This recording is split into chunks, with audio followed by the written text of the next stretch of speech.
மட்டிக்கினாரு ஒருத்தரு இவரை காப்பாத்தணும் கத்துரு.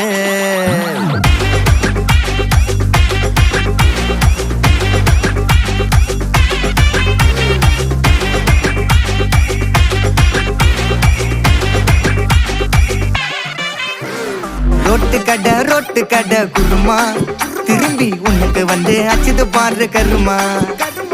வாஷிங் பவுடர் நிறுமா கொஞ்சம் வாய சுவையும் பொத்துக்கிட்டு இருமா. ஓ நல்லமையத்தான் நினைச்சு சிரிமா. தக்காளி பிசிக்கு தொக்கு மொக்க வாங்கிட்டடா செவுத்த போய் நக்கு. ஐபிஎல் கப்பு நான் வாங்கி தரேன் லாலிபப்பு சப்பு. நீ சோத்தல தான் போடுறியா உப்பு. அப்போ இப்படி இருந்த நீ இப்போ இப்படி ஆயிட்ட ரொம்ப மாசு காட்டினவன்.